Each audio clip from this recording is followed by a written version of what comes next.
mwongeye kwirirwa bakurikira TV. Turabasaba kugira ngo mukore subscribe kugira ngo ukomeze gukurikirana ibiganiro bye bitandukanye. Uno munsi twabateguriye umwigisha bitarugema Patrick ku ijambo ry'Imana atwigisha muri ibi bihe bitoroshye bya COVID-19. Turabasaba kugira ngo mukore subscribe, share and comment kugira ngo mukomeze gukurikirana ijambo ry'Imana.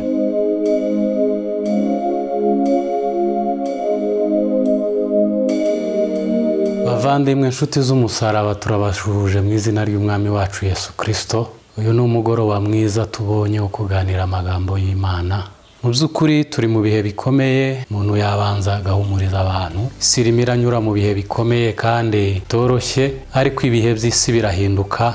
Dukomeze twizere Imana yacu, tuzasohoke muri bino bihe dusohokanye ubutsinzi ndetse n'imirimo myiza. Reka twifashishe ijambo ry'Imana riri muri Rusi igice ca mbere umurongo wa 16. Dusome mu izina rya Yesu Kristo. Rusi aramusubiza ati, winyingingira kugusiga no gusubirayo ngo ne kugira, kuko aho uzajya ariho nzajya, kandi aho uzarara ariho nzarara. Ubwoko bwawe nibwo buzaba ubwoko bwanjye, Imana yawe niyo izaba Imana yanjye. Aho uzagwa niho nzagwa, bahampambe. Nihagira ikizantandukanya nawe atari urupfu, Uwiteka azabimpore ndetse bikabije. Aya ni amagambo ya Rusi yari ari kumwe na Naome nyirabukwe. Bibiliya iravuga, usomye uhereye hejuru, ko Naome yari afite abahungu babiri, aza kuza kubashingira Rusi na Orpa. Hanyuma igihe kiza kugera abahungu be baza gupfa. Bamajije gupfa asigarana n'abakazana gusa. Aza kuza gukenera gusubirayo, basubire mu gihugu wabo. Aza kuza guhaguruka agiye ahangaha naho yabwiraga abakazana be ngo basigare basubire iwabo. Usomye haruguru, Orupa byagezeho amusezera aragenda. Navuze ngo turaganira hejuru yo kunamba ku Mana, kuguma ku Mana. Rusi aya ni amagambo yabwiye nyirabukwe, arimo amubwira ngo nawe amusezera agende. Rusi aramubwira ngo winyingingira kugusiga, winyingingira kugusiga musubireyo. Aho uzagwa, yavuze amagambo akomeye, aravuga ngo aho uzagwa niho nzagwa. Ageraho amubwira ngo ubwoko bwawe nibwo buzaba ubwoko bwanjye. Avuga ijambo rikomeye twasomye, aravuga ngo ningusiga Imana izabimpanire ndetse bikabije. Ico ni icyemezo kitapfa gufatwa n'abantu abari bo bose, kuko yarababwiye ngo nta rundi rubyaro afite mu nda ye, kandi koko nta rwari ruhari. Rusi yaje kugeraho bagera iyo bajya, ahura n'umugabo wita Bowazi, atangira kuzajya guhumba mu mirima ya Bowazi. Ibintu byaje kugenda neza, aza kuza kugera ku musaruro w'ico yifuza. Iyo unambye ku Mana, Imana ntabwo ikureka ngo bamara amasa. Abantu benshi bakurwa ku Mana no kudafata icyemezo. Bavandimwe, gukurikira Imana ntabwo ari ibintu byoroshe. Yesu yabwiye abantu, arababwira ngo unkurikira, ngo yemere kwikorera umusaraba we. Gukurikira Yesu ni ukwemera gusiga ibintu bimwe na bimwe. Iyi si itemera ko dusiga, itemera ko tubamo. Paulo yaravuze, aravuga ngo nabonye iby'isi nk'ibibambwe. Isi irimo inyungu nyinshi zitandukanye umuntu ashobora kuba yabona, ariko binyuze mu bushake bwa Satani, bitanyuze mu nzira zo gukiranuka. Hariho ibintu byinshi, hari ibyo Satani ashukisha abantu ngo batunge bagubwe neza, kandi ari ukunyura ku ruhande. Gukurikira Imana bisaba icyemezo, ni ugufata decision, ni ukureba imbere, ni uguhanga amaso imbere. Imana ishimwe ko yaduhaye umwuka wayo wera utumurikira, ukatubera umuco. Yesu yabwiye abantu, arababwira ngo ni njye nzira n'ukuri n'ubugingo. Abantu ntibabasha kumva ico Yesu avuze, nta nubwo basobanukiwe icyari cyo, ariko ico Yesu yavugaga ko ari we nzira, niwe buzima.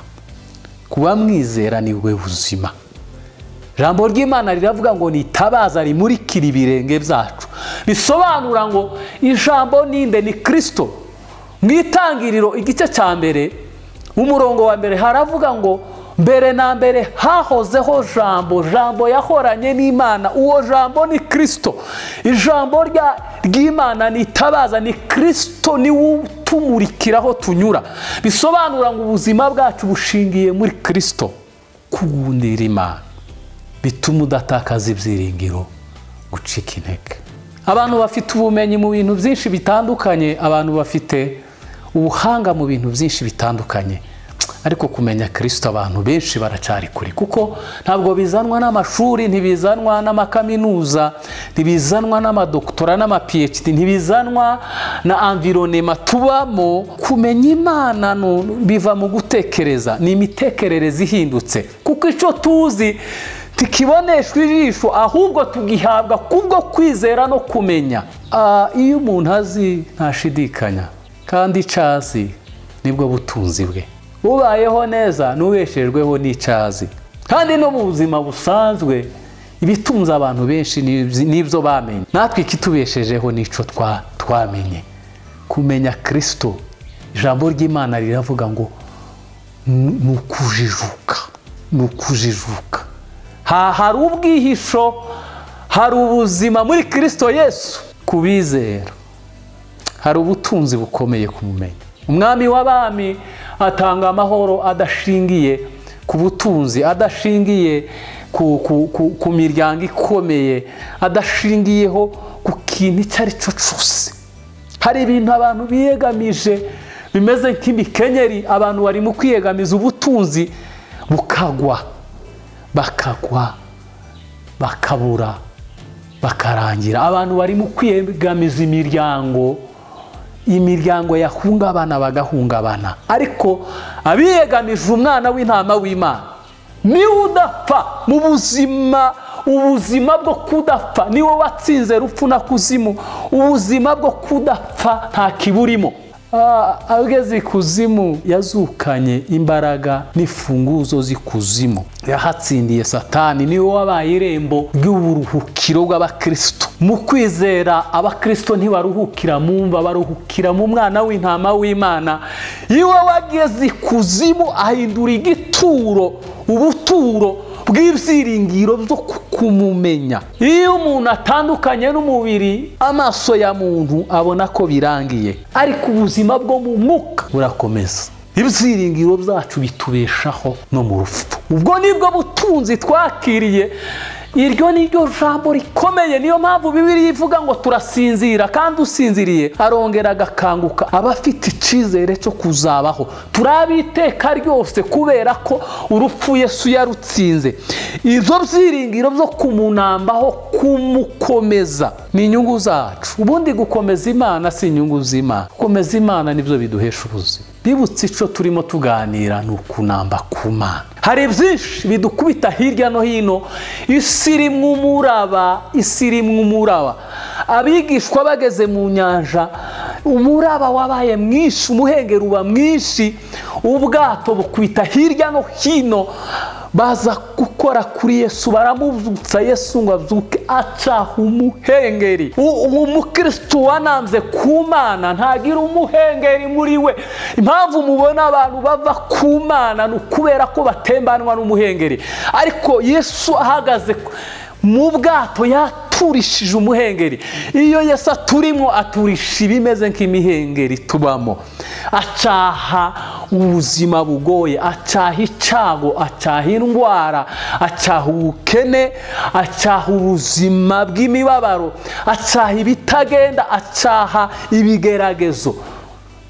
Turi kumwe nawe, kumunambamo niwe bwihisho bwacu. Mwizere Imana, kuko Imana niyo ifite igisubizo c'isi ya none. Amaherezo y'abatizera ni mabi cyane, ariko hahirwa ijambo ry'Imana rivuga ngo abafite inzira mu mitima yabo zigana Siyoni. Bibiliya ivuga ngo niyo bageze mu gikombe cyitwa Baka, ngo bafite imbaraga muri bo, ngo zibasha kuhahindura ahantu h'amasoko. Hari ubuzima iyo twanambye kuri Yesu Kristo duhabwa no kumumenya. Ahari ibyago tuhahindura umunezero, ahari amakuba tuhahindura ahantu h'amaso. Dufite imbaraga kubwo kwizera za transformation. Ubutunzi bwo kumenya Yesu Kristo nuko umuntu ambaho, tube muri we kuko ari we bwihisho bwacu. Bibiliya ivuga ngo hanze hazaba imbwa n'abarozi. Hanze ni habi, hanze ya Kristo nta buzima burimo. Hari ugutsindwa gukomeye kandi nta byiringiro byo kuzongera kubona umwana w'intama w'Imana. Ariko abari muri Kristo Yesu, ijambo ry'Imana riravuga ngo ntateka bazacirwaho. Dufite ubuzima kubera ko turi muri Kristo Yesu. Munambe kuri Yesu Kristo ko ari we uduhesheje kubaho. Nta gukomera ko mu isi, nta n'abakomeye bo mu isi bariho. Bose ni ubuntu bw'Imana busaga bubabeshejeho.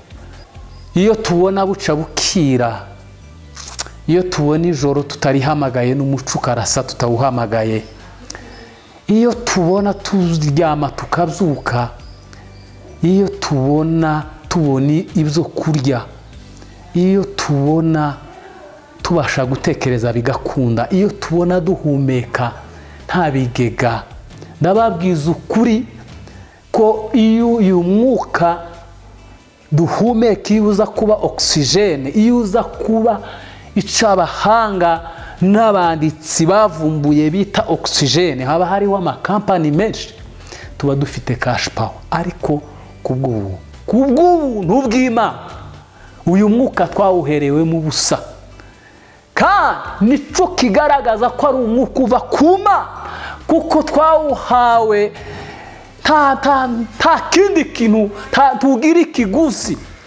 Iby'Imana yaduhaye ntibiri marketable, ntibiri ku isoko. Iyo turebye imibiri yacu, nta nganda zikora imibiri yacu, nta nganda zikora amaraso, nta ngingo z'umubiri zari zakorwa, kandi ubuhanga buhanitse ku isi burahari bisobanura ngo ico turico n'ico Imana yashatse ko tubaco mu isi. Ni impano y'Imana. Ubuzima bwawe ni impano Imana iguhaye kugira ngo uyibyaze umusaruro, uzabashe kugera imbere y'Imana. Ico Yesu yadusigiye, misiyo yadusigiye ni ivugabutumwa. Ni ubutumwa bwiza, ni ukubwira abantu inkuru ya Kristo.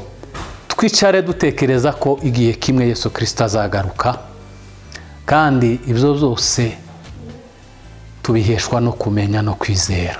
Mutuze mu imbere y'Imana, kandi amahoro y'Imana abe muri mwebwe.